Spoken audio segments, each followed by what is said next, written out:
Hello, everyone. I'd like to thank everyone for joining us live this morning. We are excited to be here to discuss next generation facilities, exploring broadcast facilities and real estate for the future.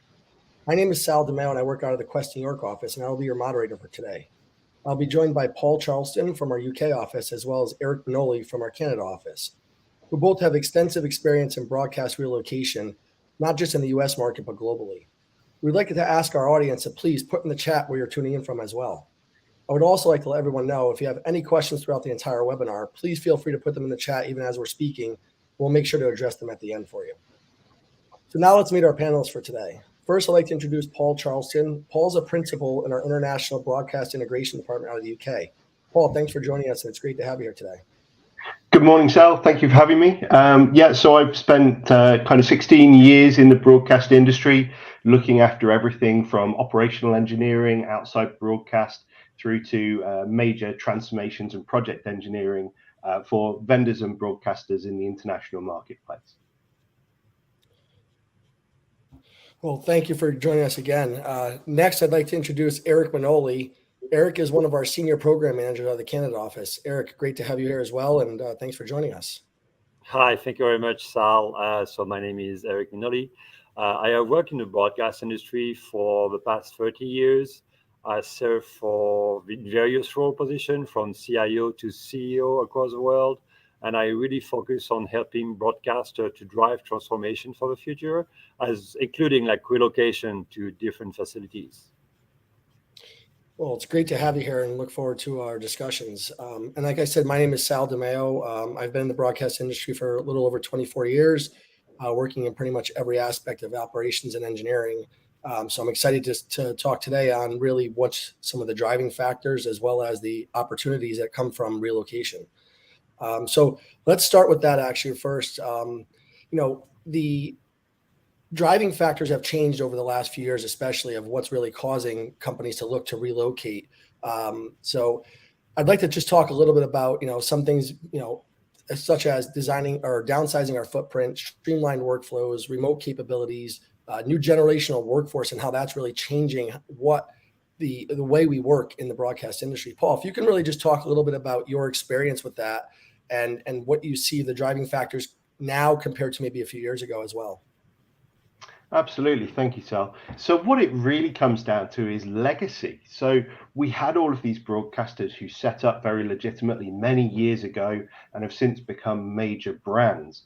But when they started their journey as broadcasters, or perhaps when they had their last major change, there were very different technologies, personnel, and locations that needed to be there, where you had to consider a whole scenic department or perhaps a TV antenna in your back garden.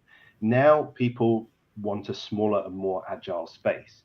Coupled to that, the changes in the funding model around broadcast, the fact that the CFOs are looking for money everywhere, and all of a sudden they look beneath their feet and they see an old building that's full of old cables, technology that's not suitable, and really an environment that no one wants to work in. But there's also worth, hundreds of millions of dollars perhaps, or in different parts of the world that can be handed off back to the government who originally had it, or perhaps can be reutilized into housing or real estate to the profit of the broadcaster or the corporation that they're a part of. Add into that all of the merging that we see in the different environments, and really they're looking at the property portfolio coupled with the fact that nobody likes the legacy that they have and really starting to think of things moving forwards. Of course, that was then massively exacerbated by COVID and the changes to the work environment that came with that. Yeah, it definitely changed things overnight, you can say, in the broadcast industry, especially in that, remote, being able or having to have the capability to have a remote workforce. And it seems that it's kind of staying around since then. Eric, if you can kind of talk about some of the differences of maybe globally to US of the driving factors of looking to relocate. I think like Paul said earlier, like the COVID was a huge driving factor. What's not possible on the tech side before COVID, like for example, being able to edit remotely, suddenly within like 24 hours was possible, and the broadcaster really had to adjust to that. If you didn't want to go to black on air, you had to produce content, so you really had to adjust quickly to the COVID situation. And this means that like we saw exponentially the capability of being working from home, not only for finance people or HR people, but also for people really inside the production, like the PAs, like the editors, like everybody. So this really impact. And I think one of the thing too is like the new generation that's coming on the market. The Gen Z uh, don't really dream about spending 9 to 5 p.m. Monday to Friday sitting in an office. They want the flexibility to be able to work from where they are. As the same way they're consuming content, by the way, because you can consume content anywhere. So I think this was one of the big impact. If you want to be able, especially in North America, where there is a shortage of employees, if you want to attract these people, you have to adjust to what they're looking for. Yeah, it's interesting as the new workforce is coming in. We've seen this kind of come around again and again. How it definitely each generation changes a little bit of how we work, and which results in changes of where we're distributing. In the US, we see a lot of things such as, expensive real estate and people really wanting to downsize that. Really, tax incentives is a big part as well in the US. I know in the East Coast, it's, while a lot of people are looking to move to get to a state that does offer that. So, talking about the driving factors, well, there's the next step of that is really what are some of the challenges, but as well opportunities that come from that, because there are a lot.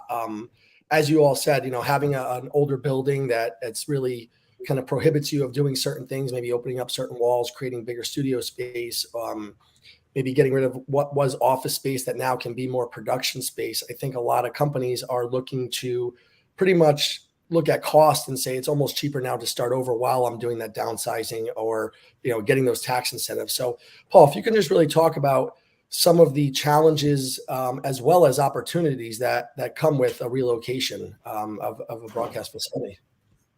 Well, I think it all really does start with the opportunity, right?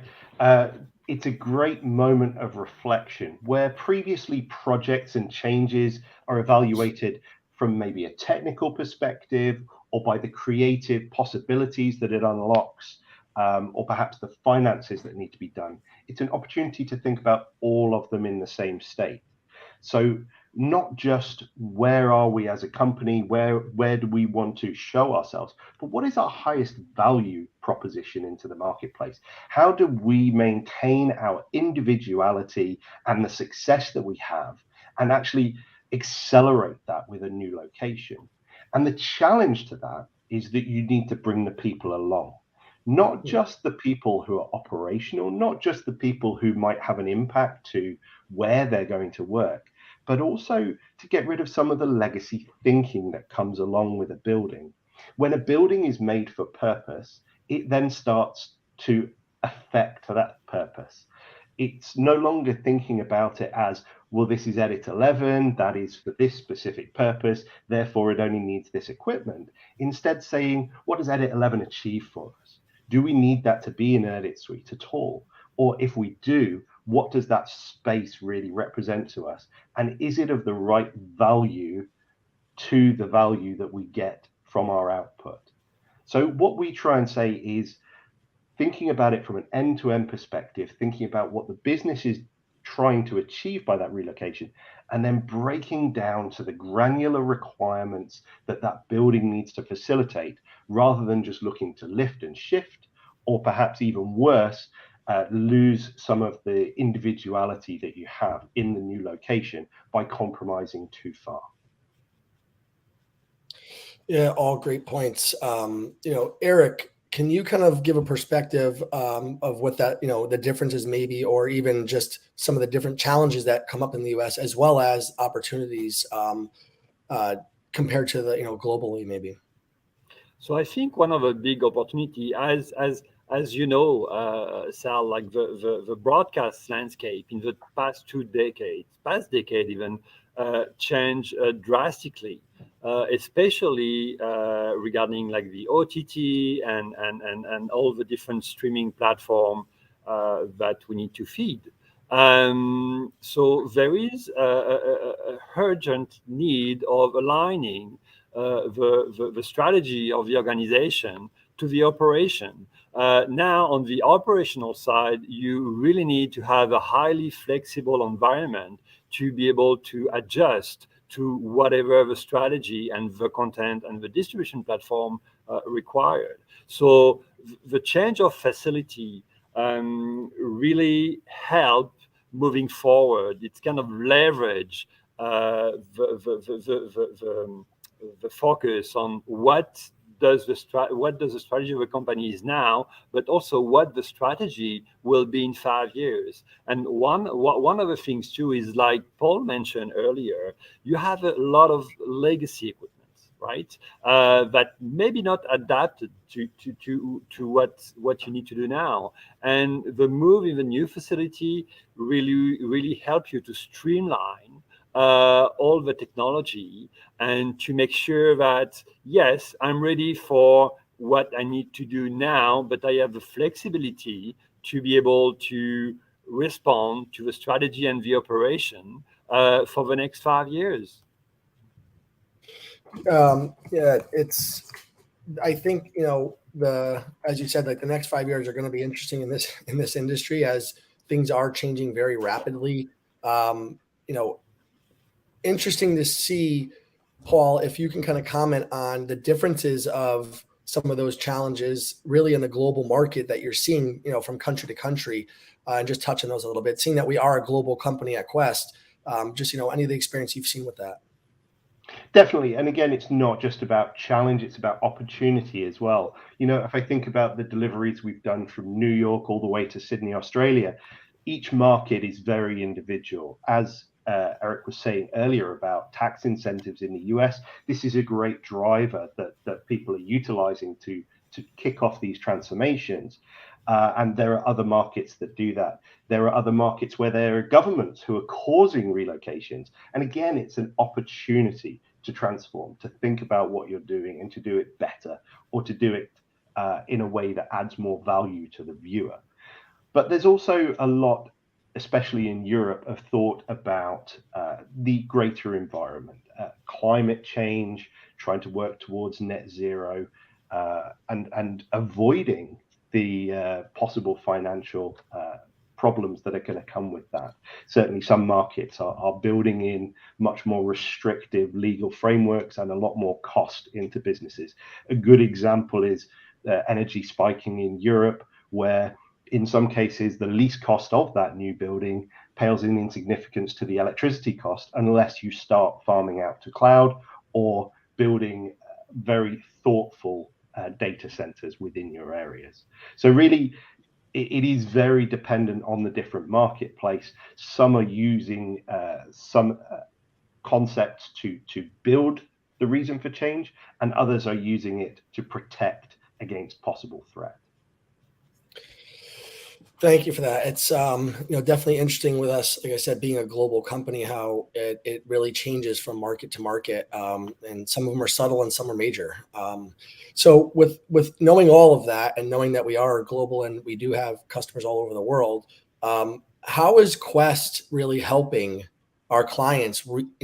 Not only take use of these opportunities, but address these challenges. If you could, Paul, maybe talk about it, and then Eric, maybe comment on some of the things that you've worked on and you've seen as well. So I think the key to how we work is that we're an end-to-end business. We're not simply here to do the old terrible SI job where we come in and run some cables and run away and leave you with a big mess. We're there to be in partnership. with these kind of changes, like we said, there are the creative needs of a new location, there are the technology changes that are going to come with that, and then there's the business drivers that really underlie that. By creating a partnership instead of an RFP-based approach, where it's simply about bidding to make a technical or physical change, we really try and involve ourselves in what the business is trying to achieve. And looking at that value proposition, understanding that the business only exists to facilitate its customers, and then really using that focus across the whole transformation journey, making sure that the people are aligned with the way that we're going, that the technologies are then underpinning it rather than defining it, and then making sure that the whole thing is resilient and operationally effective. And that's really the expertise we bring. Eric, if you can kind of talk about how we really are helping clients achieve that financial as well as operational gains while addressing these challenges. So for me, really, it's not about, like Paul said, technology. We really have like what I'm calling a 360-degree approach, where you have like the 3Ds of like the people, the process, and then at the end the technology. And really, what's driving for me the process is the strategy and the vision. And usually, when I'm start with a client, the first thing I ask is, can I see your vision and your strategic plan? Can I go through it? So because I need to understand, this is going to inspire me to be able to build a plan, a transition plan for you.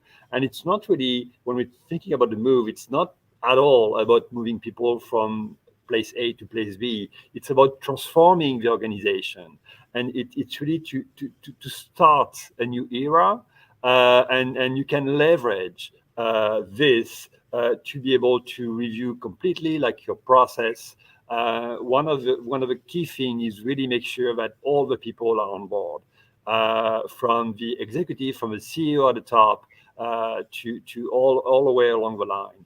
And the goal is really first to support like the executive team to make sure that the strategy, the vision, and the operation are aligned, and also to be able to listen to the voice inside the company, because people, everybody, have always great ideas about how to improve things, and I think our role is really to listen and to map everything out and align to make sure that when the move occurs, or even before the move, that when we land in the new space, it's kind of a new start for the organization. Interesting. With Quest really, as Paul said, being an end-to-end solution provider and not just looking to do that lift and shift, but really bringing in a team that's going to understand those business needs. I think this is a big differentiator for us in the market, in the traditional SI sense. For someone that's worked in a traditional SI before, taking this bottom-up approach that we take to really figure out what the customer is doing today, where their pain points are, and help use that to then develop what those future requirements are going to be, and how we can kind of make maximize the potential with this move that comes with so many other big, huge changes, as you both said. Where do you guys see Quest really, the way that we approach things, making a difference with these customers with that, from the traditional, let's just say, SI approach? Sorry, Sal, I talked over you. I think the key is really about how we choose to engage.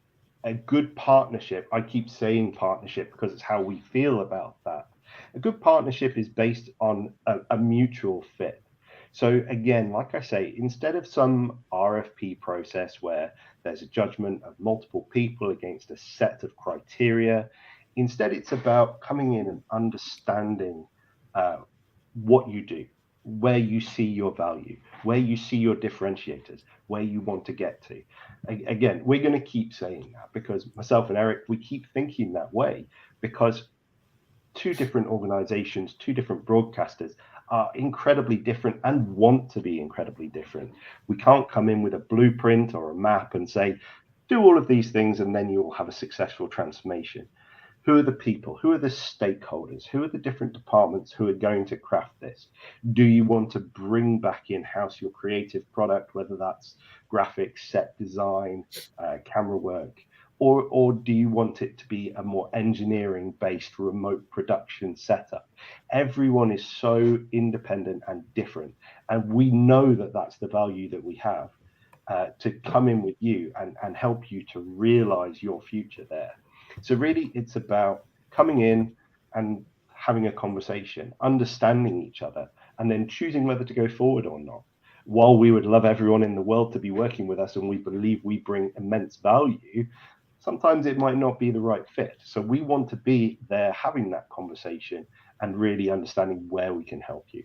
And again, different broadcasters require different things. Some have amazing procurement departments who are going to work on all of that piece. Others might want some help in that area. That's absolutely fine. We're more bothered about the outcome, about driving your transformation and helping your business to achieve its potential. Perfect. Yeah, I know, as I said, working in for a few different SIs, and when I started with Quest, this approach was definitely a little different for me, but at the end, really seeing the value in doing all that you just said, of really understanding the current business needs and really making it more that partnership to help justify the whole business case for what you're doing, whether it's a move, whether it's an upgrade to your infrastructure. It's really today, especially because there's so many different ways to do the same thing, where before it was kind of like, maybe the equipment was different, but the process was the same. Today, that even the process can be so different from customer to customer that we really need to take this bottom up approach to understand how they work, instead of trying to force something that is a past job that we've done or a past process that we've worked in, whether it was personally or with another customer, but make it more about what they're trying to do and put their stamp on it, as you said. I definitely think that's a huge differentiator for us as a company, in the SI piece as well as the consulting part of it, because we are we do take a consultative approach in our engagements. If Eric and Paul, if you guys can just talk about, how people do get started with Quest. So how do we make contact? How do we engage? What's the best way to engage with our customers? Any way that works for you. We are all media and entertainment specialists. Everything that we do is driven by broadcasters and their products. So come and have a chat with us. Tell us what you're doing that's interesting. Tell us some of the problems that you might have. Where can you get hold of us? IBC show in Amsterdam in September, we'll be there. NAB, we're there. CABSAT, anywhere in the world where there's a trade show, you will find one of our representatives. But don't wait till then. Please just reach out. Anyone on this call, all of our contact information, I believe, is available. Just start the chat. We are happy to hear from you, and we'd love to hear what your challenges are. Perfect. Well, thank you guys for for today, and it's been a lot of great information. So I think now we can go into some questions that we may have. So in the live Q&A. So let's see what we have in there.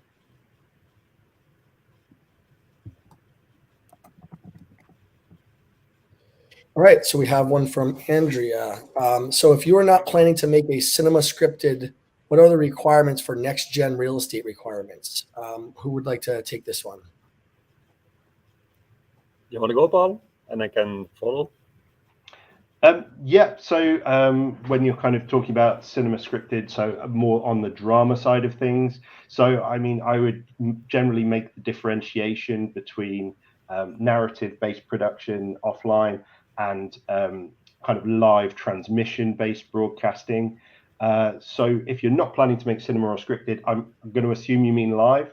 So my key areas would be a real estate that really influences our people, gives them the idea of that energy that's required for those kind of productions, is also fully capable of the connectivity requirements that you're going to have, somewhere nice and modern that meets power and HVAC requirements that you're going to bring in there, whilst technology and the on-site loading is reducing over time. the items that are critical are still on site, and that does bring its own challenges.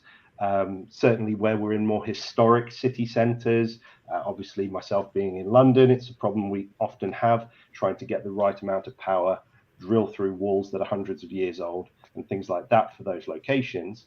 But equally, we have to put that effort in, because that's exactly where we get the most creative, top tier staff to really produce the valuable content and show our specifics for a lot of our broadcasters.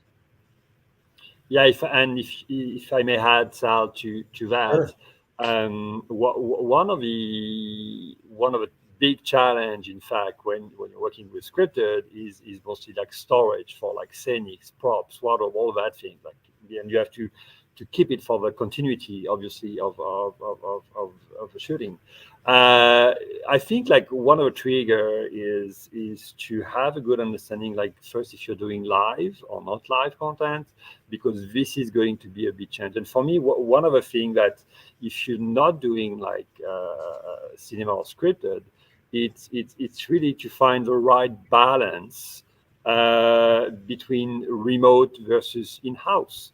If you're working in news, for example, like I was saying, most of the people can work remotely.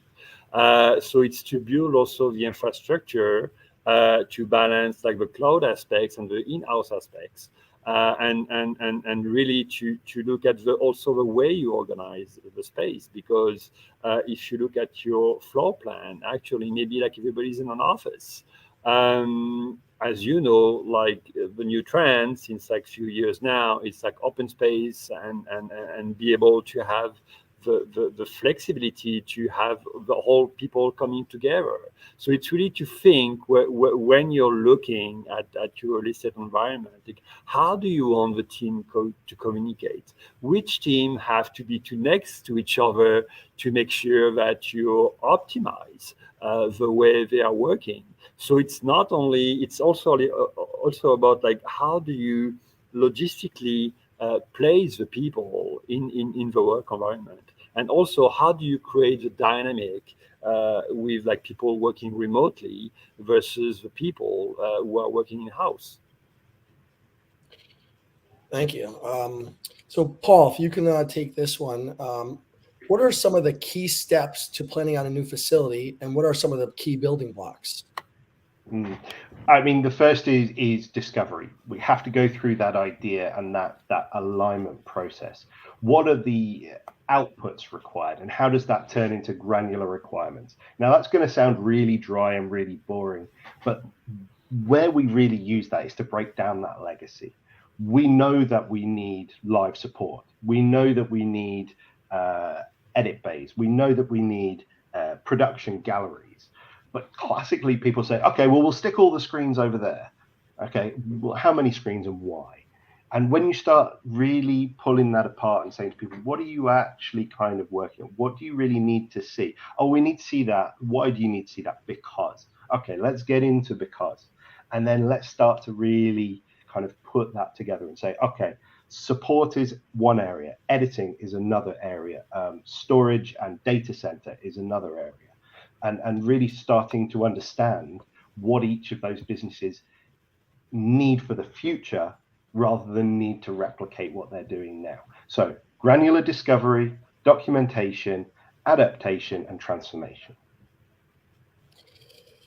All right. Eric, why don't you take this one? What change management considerations do you make when managing a next-gen real estate move? So there is something that I always say, like it's about the timing. One of the key things is you always want to be proactive and not in reaction. And this means that you don't plan a move like in few months. It can take like several years. And for me, one of the key aspects is really make sure that everybody is on board. And you might want to have like a top-down a way to approach it. But if you are inclusive with like the people, and if you are inclusive, like listening to them, this will be very helpful. On the change management side, I think there is like really like few aspects to take into consideration. Communication is going to be key. And when I'm saying communication, it's internal communication, obviously. It can be like a direct communication when you're thinking of a specific group, but also how do we make sure that everybody embrace this new project, and how do you make sure that the communication, like at the executive level, also like they're supportive of this. So the communication is one of the first aspects. The change management, the training is going to be key. Because when you're thinking about a real estate move and a new facility, it's not only, like I said earlier, moving one person to one place to another, but it's also maybe change of process, change of equipment. So this means that you have several layers of training that needs to happen from, yes, I need to learn that new piece of equipment, but also I need to understand where are my colleagues now located and how much time I will need to achieve that task. One of the simple example, maybe now you have the wardrobe for the host, which is like in the same office space than you. Maybe in the new building, the wardrobe will be at a different location. So all the process and workflow will have to change because of that. Thank you. Definitely a lot to consider with outside of just the technical and just the technical operational piece when making these decisions. Paul, if you can address how do media companies ensure a smooth transition of operations and minimize disruptions for viewers and stakeholders during a broadcast center relocation? Well, I'll split that in two. Any relocation is unsuccessful if the viewership notice, apart from the first time that you go into the new studio. So a lot of the key points that we've kind of touched upon previously are in there, taking people along for the journey so that none of it is a surprise, ensuring that training is in place, and then accepting that there is going to be dual running, there is going to be the need for media transition, but then utilizing all of these fantastic new tools we have. If cloud has become our DR, then we can move workloads dynamically within the software layer, and actually it doesn't matter where people are sat. So if we've done well enough in transitioning across, some of the old operations are already moved across, but some of the new operations can be handled at the old location, for example, or perhaps the secondary location takes the workload during the transitional phase, and we skill up in that way. But it's really key. There's very few circumstances where somebody can turn off a station for 2 months and then turn it back on again.